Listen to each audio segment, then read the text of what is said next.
Las grabaciones de las cámaras de seguridad filtradas del casino más prestigioso de Montecarlo revelaron el drama de esa noche cuando Juan Carlos perdió 15 millones de euros en una sola sesión. Pero eso fue solo el comienzo.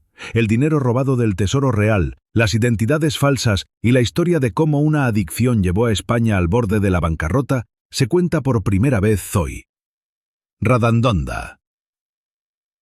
1975. En el Palacio de la Zarzuela, en Madrid, solo 3 meses después de que Juan Carlos subiera al trono, experimentó su primera experiencia en un casino. Quien le ofreció esta experiencia fue Miguel Ángel Torrente, que trabajaba como coordinador de eventos sociales del palacio en ese momento. Miguel Ángel venía de una de las familias más selectas de España y hacía todo lo posible para ganarse la confianza de Juan Carlos. Esa primera noche, lo que iba a ser solo un juego amistoso de póker en el club privado de Miguel Ángel en Madrid. Sin embargo, la emoción de Juan Carlos esa noche preocupó a Carmen Vidal, asistente de Miguel Ángel. Carmen había notado ese brillo en los ojos de Juan Carlos. Esto no sería solo diversión, se convertiría en obsesión. Juan Carlos perdió solo 5.000 pesetas esa noche, pero lo que ganó fue mucho más valioso: adrenalina. Lo que Carmen escribió en su diario esa noche tendría un significado mucho más profundo años después.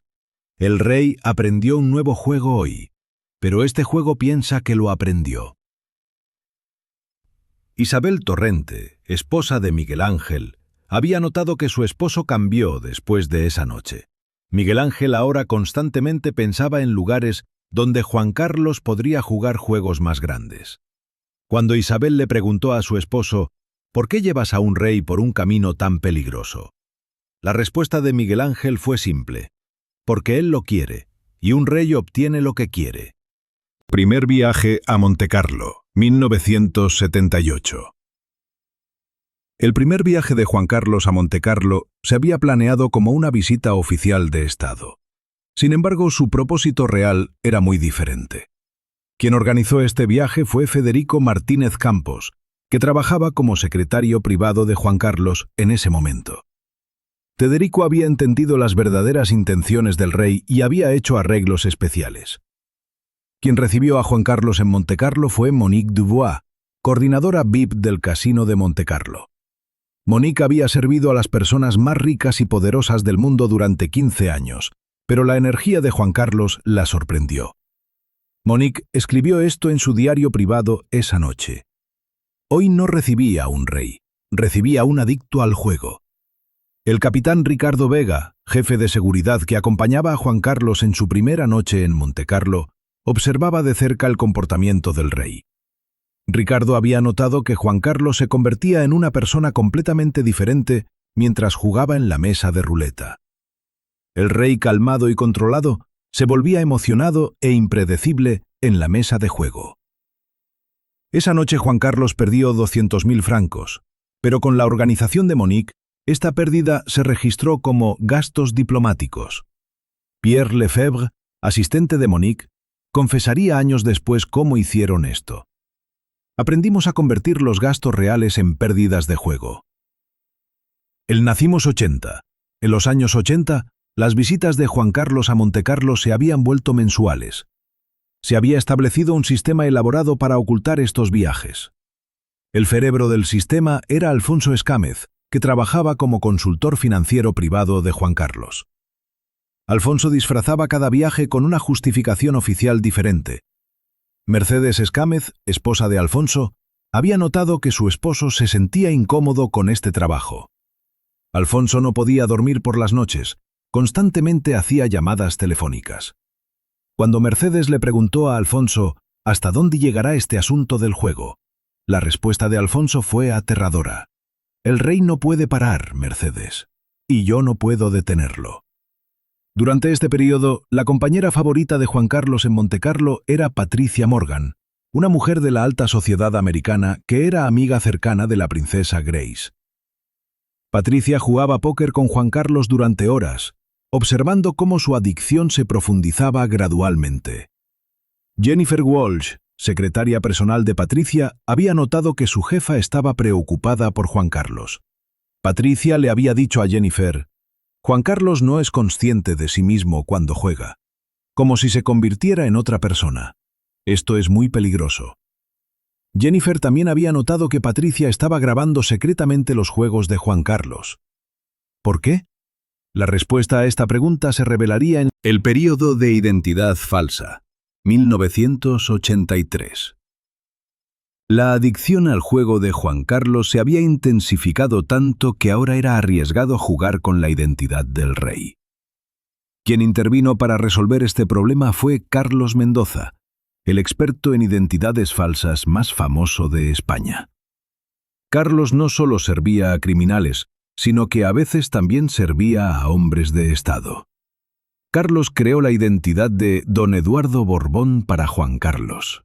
Esta identidad pasaba como un pariente lejano de Juan Carlos y se mantenía lo suficientemente alejada de la familia real.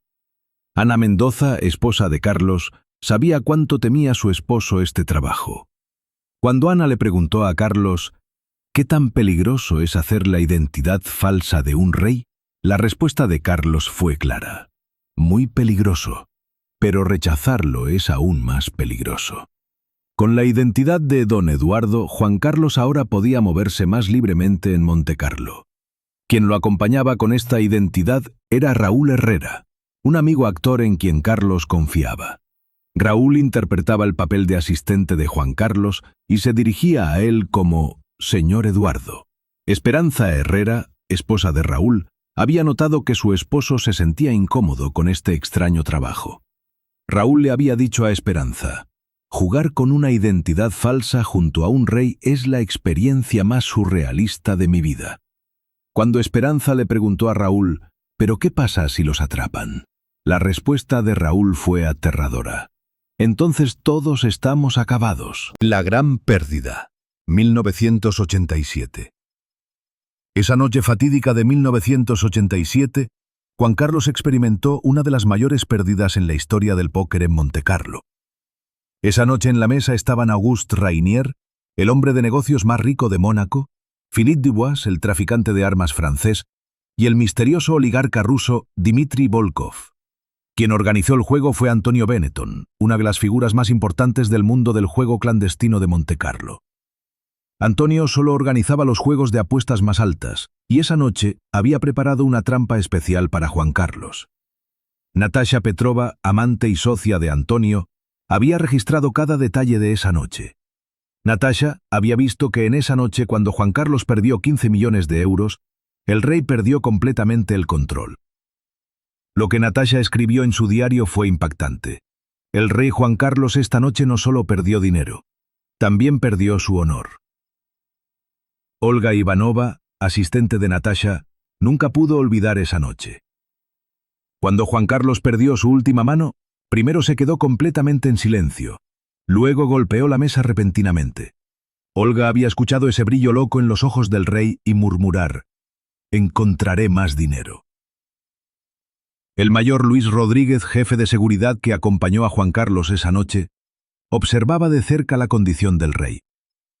Luis había notado que Juan Carlos se había convertido en una persona completamente diferente esa noche.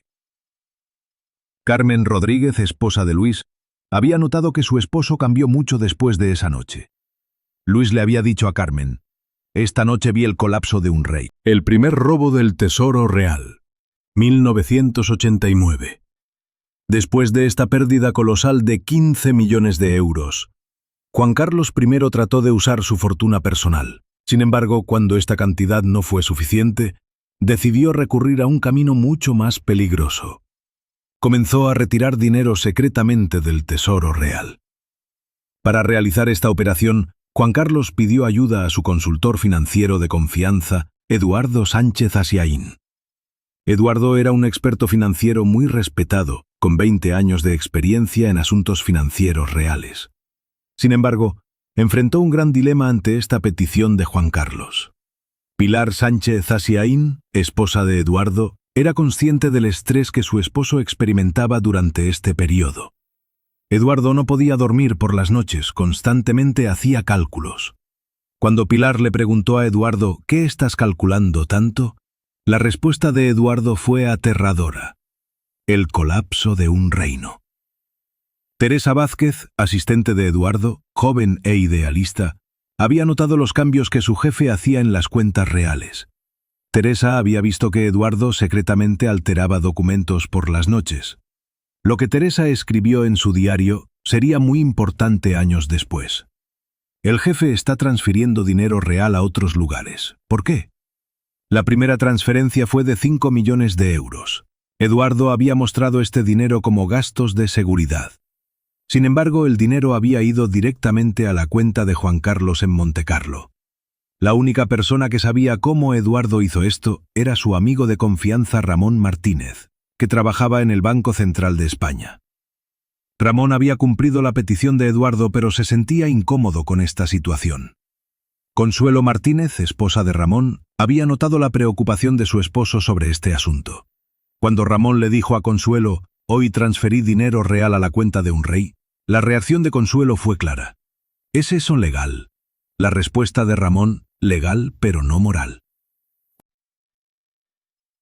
Las actividades de Juan Carlos en Montecarlo ahora se habían intensificado tanto que era como si tuviera un segundo palacio. Quien coordinaba esta operación era Marcel Dubois, propietario de uno de los servicios de conserjería más prestigiosos de Mónaco. Marcel alquilaba un apartamento especial para Juan Carlos. Le servía con identidad falsa. Françoise Dubois, esposa de Marcel, se sentía incómoda con este extraño cliente de su esposo. Françoise no conocía la verdadera identidad de Juan Carlos, pero podía entender que no era un rico ordinario. Cuando Françoise le preguntó a Marcel quién es realmente este don Eduardo, la respuesta de Marcel fue: «Es mejor que no sepas, chérie». El salón de casino favorito de Juan Carlos en Montecarlo era el Salón Privé, la sección más especial del casino de Montecarlo. El gerente de aquí, Vincenzo Torretti, de origen italiano, se había convertido en cliente regular de Juan Carlos. Vincenzo había adivinado la verdadera identidad de don Eduardo, pero no lo compartía con nadie. Carla Rossi, asistente de Vincenzo, joven y observadora, observaba de cerca el comportamiento de don Eduardo. Carla había notado que este misterioso cliente se convertía en una persona completamente diferente mientras jugaba. Lo que Carla escribió en su diario. Don Eduardo parece convertirse en otra persona cuando juega, mucho más agresivo y desesperado. Durante este periodo, el amigo más cercano de Juan Carlos en Montecarlo era el Graf Heinrich von Mannheim, de origen alemán, conocido en los círculos de la alta sociedad del Principado de Mónaco. Heinrich conocía la verdadera identidad de Juan Carlos, pero la mantenía en secreto. Gisela von Mannheim, esposa de Heinrich, había notado que Juan Carlos perdía más dinero en cada visita. La gran crisis. 1993. En 1993, las deudas de juego de Juan Carlos se habían vuelto inmanejables. Su deuda total había alcanzado los 35 millones de euros y ahora ni siquiera el dinero que robaba del Tesoro Real era suficiente. Para resolver esta crisis, Juan Carlos decidió recurrir a un camino mucho más peligroso. Quien intervino durante este periodo fue Fernando Martín Artajo, uno de los hombres de negocios más poderosos de España. Fernando quería ganar contratos gubernamentales muy importantes a cambio de resolver los problemas financieros de Juan Carlos. Esperanza Martín Artajo, esposa de Fernando, estaba preocupada porque su esposo se involucrara en este negocio arriesgado. Inés Moreno, secretaria privada de Fernando, experimentada, había registrado los acuerdos que su jefe hizo con Juan Carlos. Inés había visto que Fernando pagaba las deudas de juego de Juan Carlos, pero a cambio recibía garantías de contratos muy grandes. Lo que Inés escribió en su diario. El jefe está comprando contratos estatales usando la debilidad de un rey.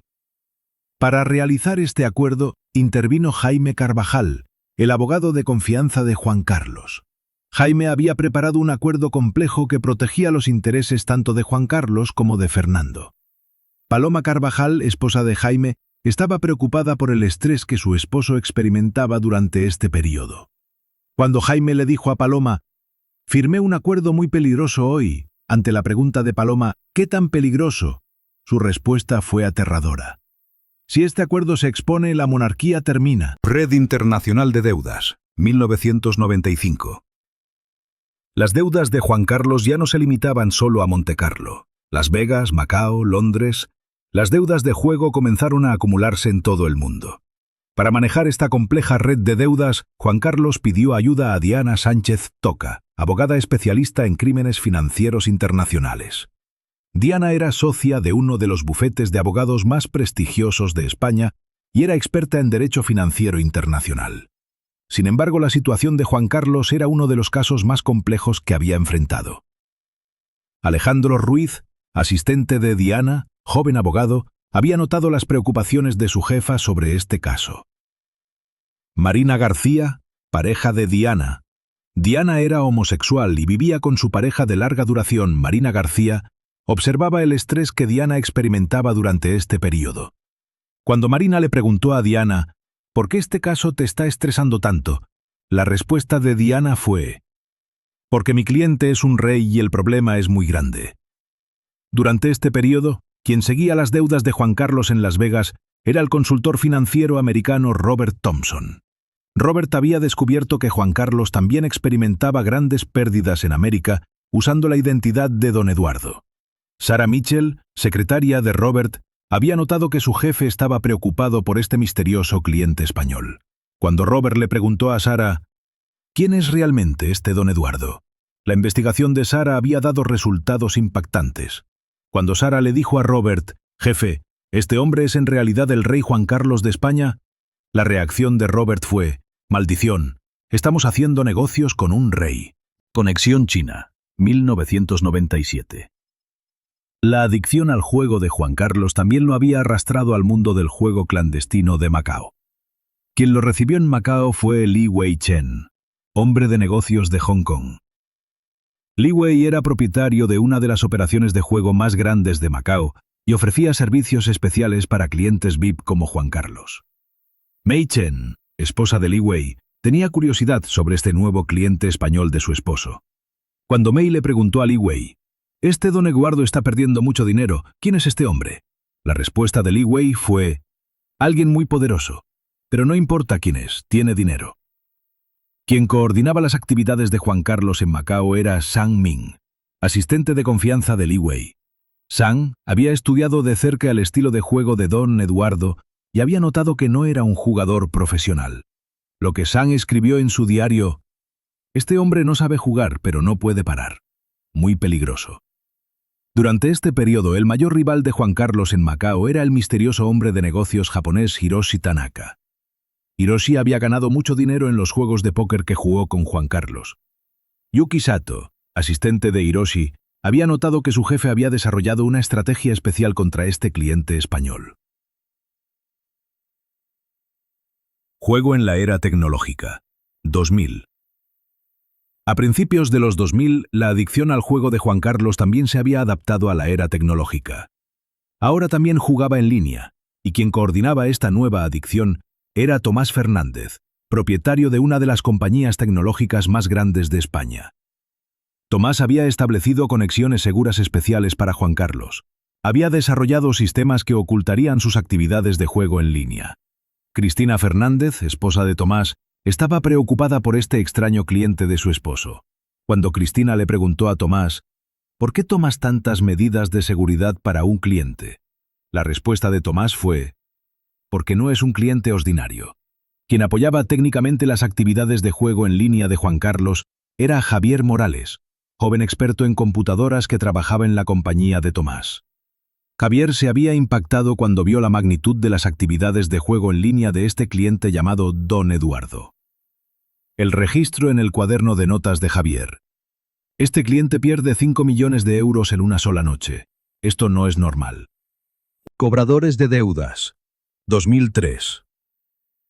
Las deudas de juego mundiales de Juan Carlos habían alcanzado niveles muy peligrosos. Los acreedores se estaban impacientando. Algunos comenzaron a usar métodos amenazantes. Para manejar esta crisis, Juan Carlos pidió ayuda al experto en seguridad internacional Ricardo Vega.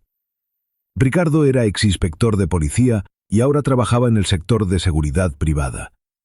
María Vega, esposa de Ricardo, estaba preocupada por este nuevo trabajo de su esposo. Cuando María le preguntó a Ricardo, ¿por qué este cliente quiere tanta protección?, La respuesta de Ricardo fue: porque tiene enemigos muy poderosos. El hombre de mayor confianza de Ricardo era Ángel Ruiz, excomando militar. Ángel, mientras aseguraba la seguridad de Juan Carlos, también había visto las dimensiones de su adicción al juego. Isabel Ruiz, esposa de Ángel, había notado que su esposo se sentía incómodo con este trabajo. Cuando Ángel le dijo a Isabel: «Trabajar para este hombre es muy difícil», ante la pregunta de Isabel, ¿por qué?, su respuesta fue: «Porque él se está destruyendo a sí mismo, y tengo que ver eso». El último gran juego. 2007. En 2007, Juan Carlos decidió participar en uno de los juegos más grandes en la historia del juego. Este juego se había organizado especialmente en Montecarlo y reunía a los jugadores más ricos del mundo. Quien organizó el juego fue Alexei Petrov, oligarca ruso, la figura más poderosa del mundo del juego internacional. Irina Petrova, esposa de Alexei, tenía curiosidad sobre por qué su esposo organizaba este juego especial. Cuando Irina le preguntó a Alexei ¿por qué este juego es tan importante?, la respuesta de Alexei fue: porque esta noche acabaremos con un rey. En el juego, junto con Juan Carlos, estaban el magnate de medios americano Michael Davidson, el traficante de armas inglés Sir James Wellington y el misterioso hombre de negocios chino Wang Liming. Cada uno era una figura muy poderosa en su campo y conocían la debilidad de Juan Carlos. Miguel Santos, jefe de seguridad que acompañó a Juan Carlos esa noche, vio que el rey estaba completamente fuera de control. Carmen Santos, esposa de Miguel, había notado que su esposo cambió mucho después de esa noche. Miguel le había dicho a Carmen: «Esta noche vi el final de un rey». Colapso y consecuencias. 2008. Cuando la crisis económica global golpeó España en 2008, las deudas de juego de Juan Carlos ya no podían ocultarse. El dinero total que había robado del Tesoro Real había alcanzado los 50 millones de euros y ahora era imposible explicar esta situación. Para manejar esta crisis intervino Carlos Espinosa, economista de confianza de Juan Carlos. Carlos reorganizó los asuntos financieros reales y estableció un nuevo sistema que haría que las deudas de juego de Juan Carlos parecieran gastos legítimos. Esperanza Espinosa, esposa de Carlos, era consciente del estrés que su esposo experimentaba durante este período. Cuando Esperanza le dijo a Carlos: «Este trabajo te está cansando mucho», la respuesta de Carlos fue: «Porque estoy tratando de hacer algo imposible. Estoy tratando de ocultar la adicción al juego de un rey». Epílogo. Deudas interminables. Hoy, mientras Juan Carlos vive una vida de exilio en Abu Dhabi, las deudas de juego de su pasado aún lo persiguen. Los antiguos acreedores conocen su ubicación y aún quieren su dinero. Amira al-Rashid, quien organiza la vida de Juan Carlos en Abu Dhabi, observa que está constantemente paranoico y trata de huir de su pasado. Hassan al-Mahmoud trabaja en el equipo de seguridad de Juan Carlos y sabe que aún juega secretamente en línea. Hassan había escuchado a Juan Carlos decir: «No puedo parar, esta es mi maldición». En España, el dinero pagado por las deudas de juego de Juan Carlos aún está siendo investigado. El nuevo rey Felipe no sabe si tendrá que pagar estas deudas de su padre. Ana Belén Torres, consultora financiera de Felipe, está tratando de calcular el dinero perdido del Tesoro Real. Esta historia es un ejemplo doloroso de cómo una adicción puede destruir no solo a una persona, sino a toda una institución. Cada vez que Juan Carlos lanzaba los dados, en realidad también estaba apostando el futuro de España. Y esos dados siempre caían del lado perdedor, porque como en el juego, en la vida también la casa siempre gana. Juan Carlos, por otro lado, quedó del lado perdedor, tanto en el juego como en la vida.